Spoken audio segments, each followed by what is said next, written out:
it's a very shallow reason for those directors, those Chinese, not to tell us here. That's why they're not here, because yesterday was their annual meeting. That's a very shallow reason. Festival? Tayo ba, if may work tayo dito, we cannot attend because birthday ko, birthday nito? That's the main concern. Pero ngayon, iba na po ang dynamics, iba na po ang landscape eh. A few days ago, may nahuli tayong Chinese na nag-spy eh. Thank you very much. Parang pinoproteksyonan pa ng kapwa Pilipino na gina-justify pa that they're not here eh. That's so frustrating. Where is our national pride here? Simply because we have Chinese partners does not make us less patriotic than the others. If you're really patriotic, you should have explained that to the Chinese people that they should be here. Pambabastos yung ginawa nyo sa amin eh.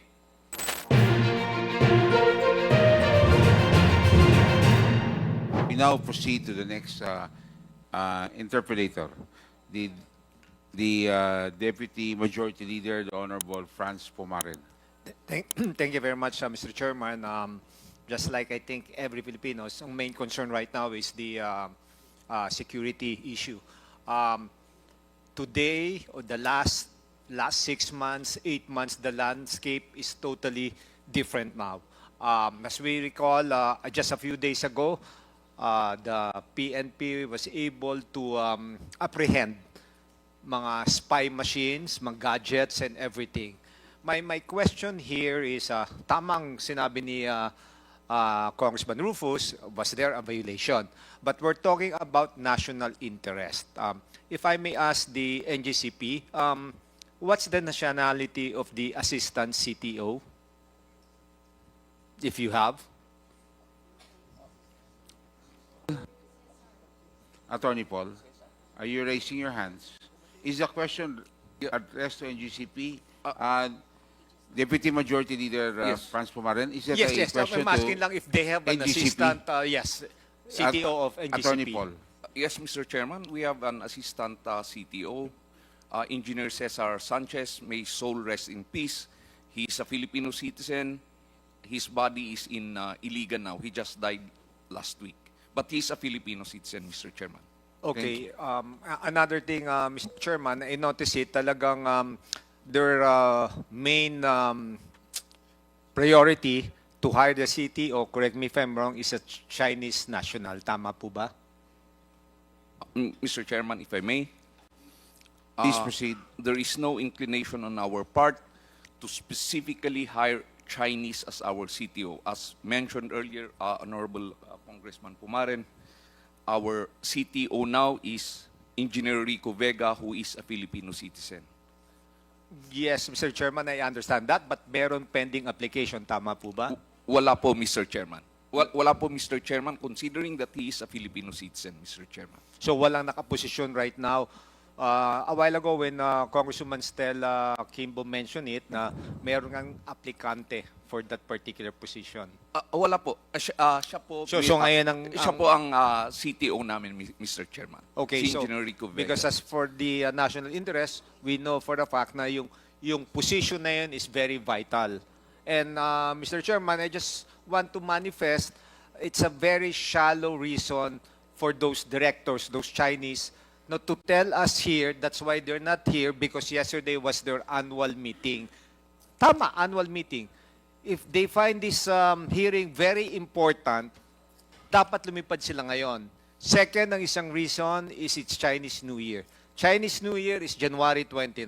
I know there's festival, but here, we're in the Philippines. They're officers of NGCP.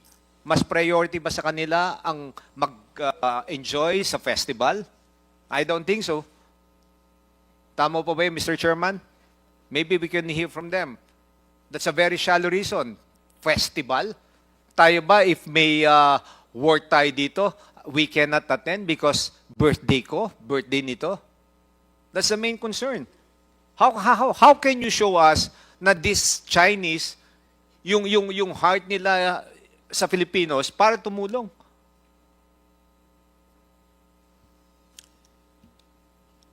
Mr. Chairman, if Are you done, Honorable? Yeah, are you I asking want for an a reply? answer from the... Attorney Paul. Mr. Chairman, with respect to the question, I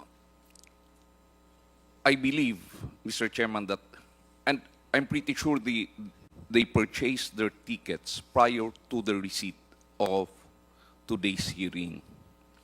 So that's why they had to fly to China.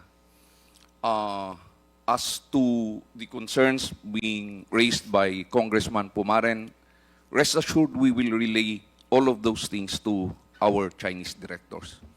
Mr. Chairman. Thank you very much. And, Mr. Chairman. As requested earlier, a notices will still be sent to them for the future hearings. Thank you. Yes, I know that we will invite them. Pero mababaw naman, nakabili ng ticket and everything. If they find this really important, they can still buy another ticket. And Mr. Chairman, I would like to make a motion also if we can invite yung Nika, yung sinasabi nila na nag-office dyan sa NGCP.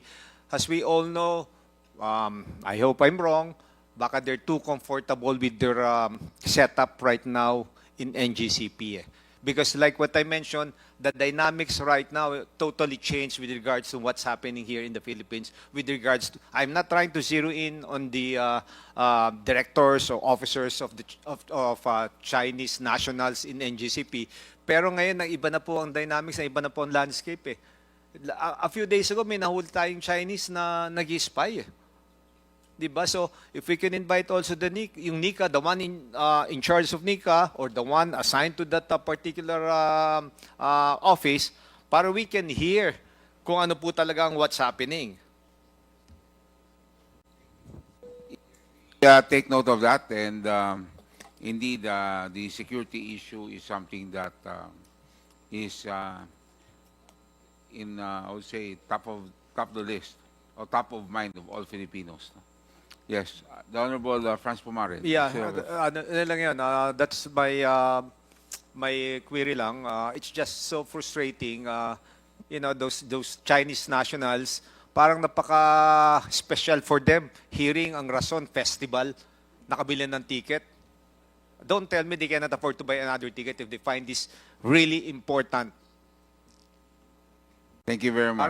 Parang pinoproteksyonan pa ng kapwa Pilipino na gina-justify pa that they're not here. That's so frustrating. Where is our national pride here? Chairman? Thank you. Thank you, the Honorable Franz Pumaren. Yes, Attorney Paul, we will invite them in the next hearings Mr. Chairman, until they run out of holidays. Yes. Attorney Paul. Yes, we would like to assure this body that we are also Filipino citizens. We take our nationality and citizenship very seriously. Nandyan po kami, and we would like to assure the body, as Mr. Henry C. mentioned in his statement, nung pumasok yung grupo po namin dyan, nandyan na yan.